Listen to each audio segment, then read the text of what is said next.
So next here in line is Lodhis. They were the Afghan rulers. They are not Turks, they were Afghans. First one here is Behlul Lodi, the Sayyid ruler Alam Shah. He left the throne in favor of Behlul Lodi, and after Behlul Lodi, the next important ruler in the line was Sikandar Lodi. The few important things done by him are capital shift. First one is capital shift. He tried to shift the capital from Delhi to Agra.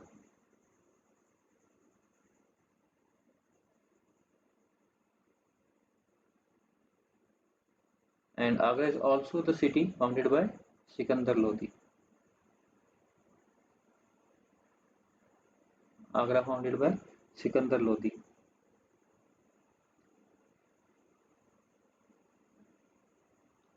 Second thing is Agri Ghazi Sikandari.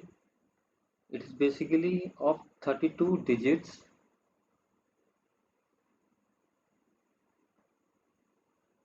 for measuring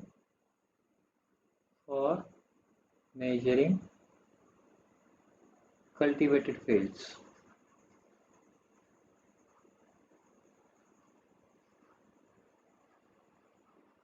Here in this video, I'm just providing a brief knowledge about the terms, key important terms, about the social structure and the administrative units. Whenever I'll upload the whole course on history on my channel, I'll give you detailed knowledge about each and every empire and the important ruler of that empire.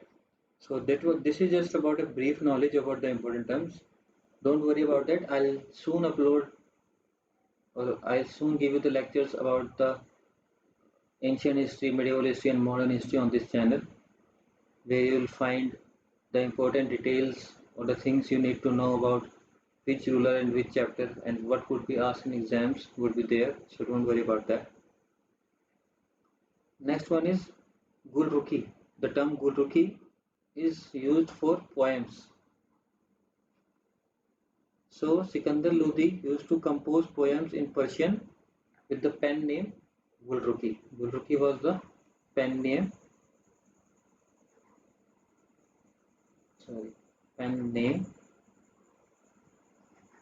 of Persian poems composed by Sikandar Lodi. And if we take the overall view of the administration division of Delhi Sultanate, basically the empire was ruled by the heads of the dynasty or the ruler at the time. Then here comes the Ikta. Ikta is basically province under the headman Mufti or Wali. Then comes the Sheikhs. Sheikhs basically districts under the Sikdar. Then Paragana. Paragana basically means taluka at that time, and they were under the control of Chaudhary or Amirs. And next, the smallest unit was Gram, village, under the control of Khuds and Muqaddams. Khuds and Muqaddams.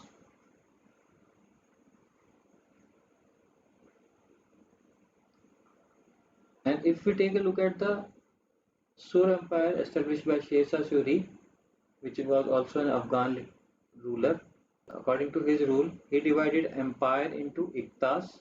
Iktas basically mean provinces, and instead of dividing iktas into shiks, he divided them into sarkars, and then sarkars are further divided into paragana, and paragana then into gram. So basically, this is the major difference during the Delhi Sultanate and Sur Empire, that the name of the district was Shiks here and the name of the district was Sarkar here. So the question could be arranged that arrange the following administrative units in ascending or descending order. So that is the main reason of giving an insight of how they used to administer their rule or their reign. So next in line is Mughals. Mughals was basically by Babur, established by Babur in the first Panipat, Battle of Panipat, 1526, and their reign was effectively continued till 1857, which is also known as the first battle for independence. As we come into the administrative structure, the empire of the Mughals were divided into subas, not in iktas. The term iktas is not used here. They were divided into subas, and the subas were under the control of Sipe Salar and Subedar. Sipe Salar and Subedar. And there was also another officer named Diwan for revenue.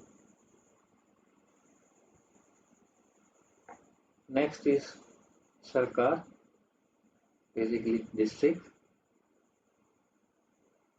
under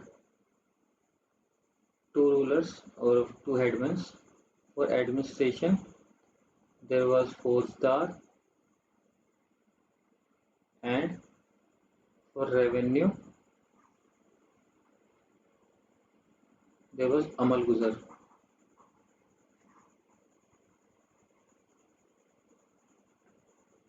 Next is Paragana, which is Taluka. Here also for administration, there is Sikdar. If you can relate the hierarchy, the Sikdar was used by the Delhi Sultanate as a head of six, not the Paraganas. And for revenue, there was Kwanango or Kango.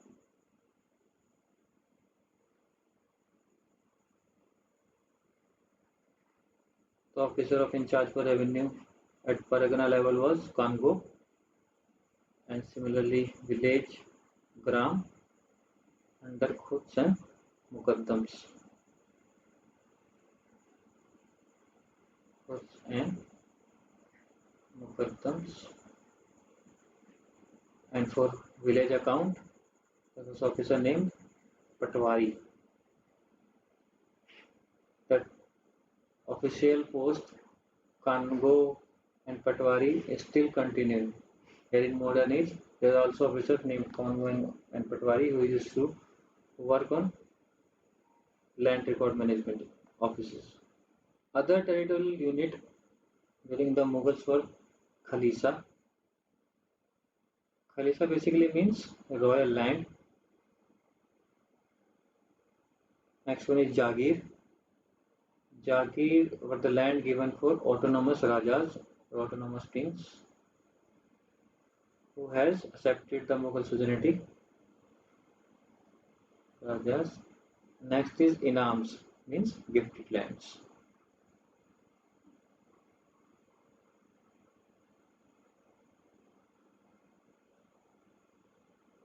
Mansabdari is basically the method of land record management introduced by Akbar. Here Mansab means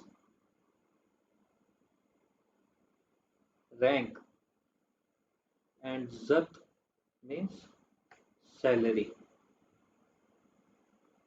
So Mansabdari, it was both for civil and military.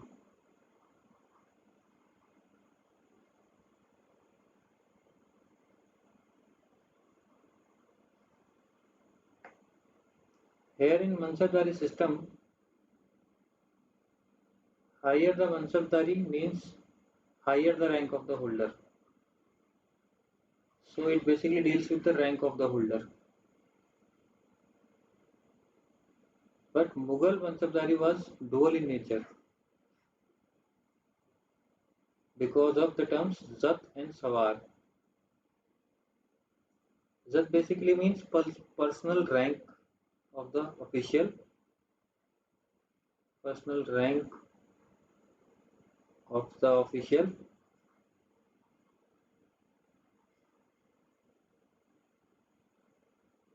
and pay status.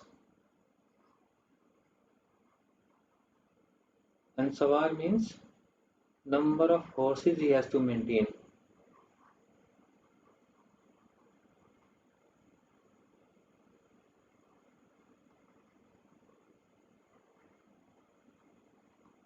So these are the things that every Mansabdar used to maintain on its own for the king. Important thing to know about the Mughal administrative structure is that there was dual payment mode, that the payment was in the form of Naqdi means cash and in the form of Jagirs means kinds. So the method of cash and kinds were followed by Mughals. Another three important methods used for revenue collection during the Mughal period was Kankut, Rai and Zabti. These are also important terms. Make sure you make a note of them. Kankut basically means collection of revenue on the basis of estimation.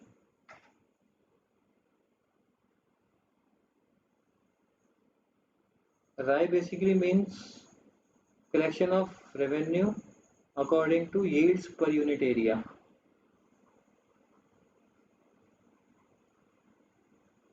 And Zabti basically means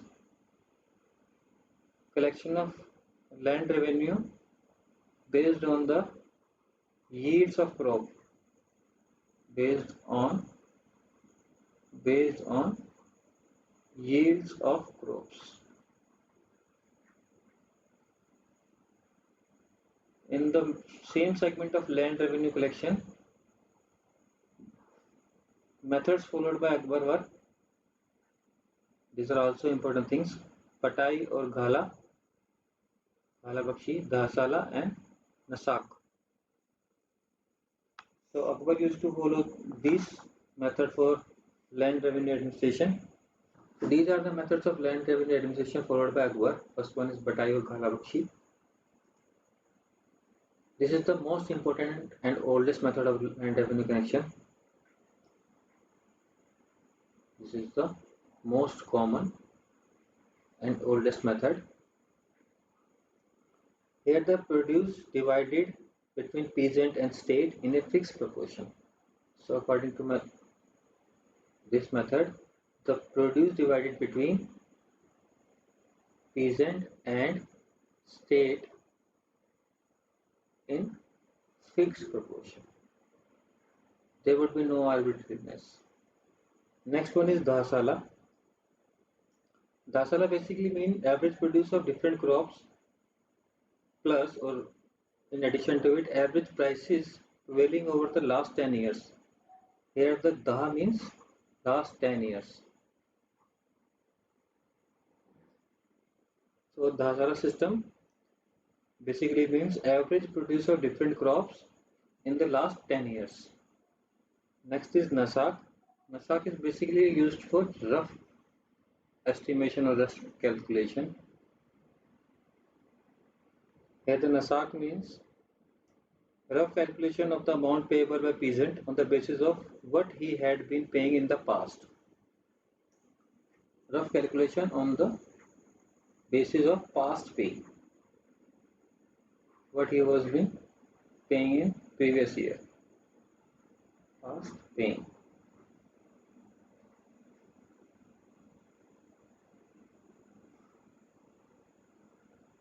Now another important things that there were various important artists patronized by Mughal rulers. So let's start with the Humayun. Humayun basically patronized various important artists, but Mir Sayyid Ali and Abdus Samad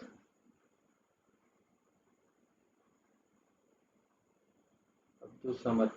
They are the important artists patronized by Humayun. Akbar patronized Daswant, Basavan,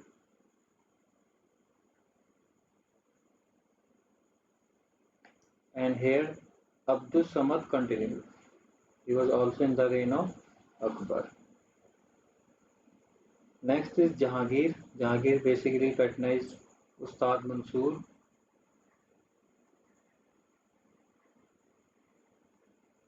and Abdul Hassan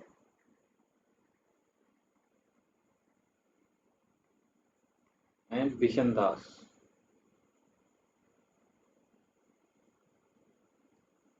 Shah Jahan,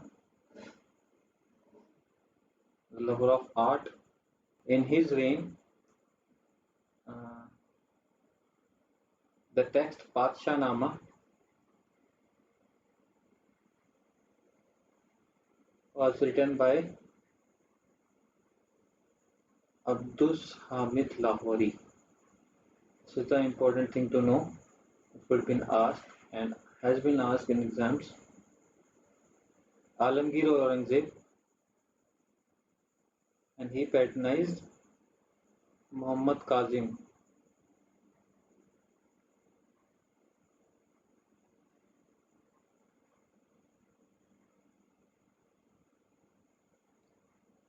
Muhammad Kazim tried to give the history of first 10 years of his reign.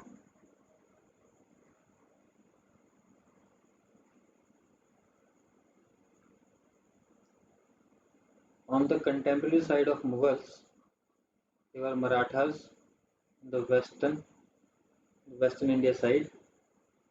Important rulers were Shaji Bhosle, then Shivaji, then Chhatrapati Shahu, and in the reign of Chhatrapati Shahu, the Peshwai started. Peshwai was a ruler who used to be the commander-in-chief of Chhatrapati's army. So, in Chhatrapati Shahu's reign, Balaji Vishwanath was the first Peshwa, then Bajirao I. Bajirao I, he was the son of Balaji Vishwanath. Bajirao I was the ruler on which the ruler Bajirao Mastani is there.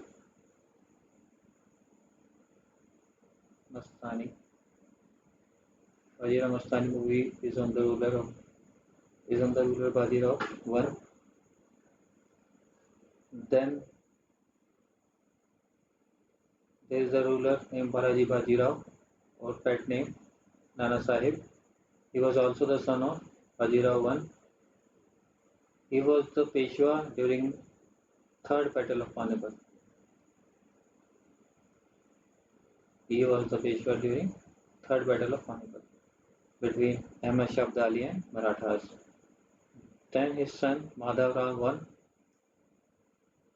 named as Peshwa.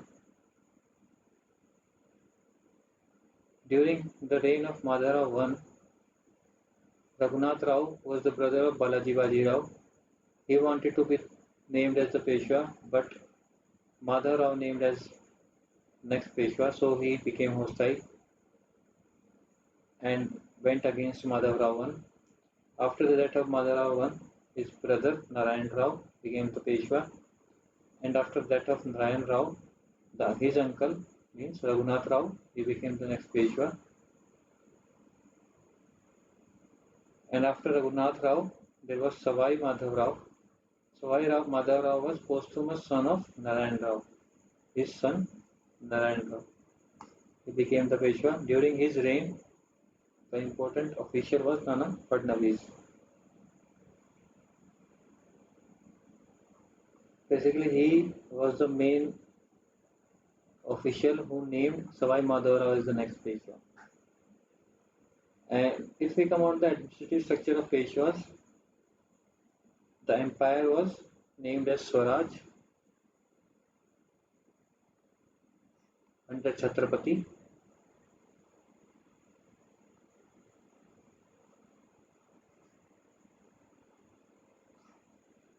Peshwa acted like a prime minister for Chhatrapati. The empire was divided into three provinces, each under viceroy. Each province was under viceroy.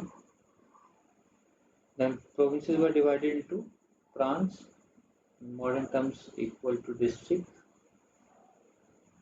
Then prants were divided into paraganas or tarafs, and then the smallest unit was village under the headman or patel.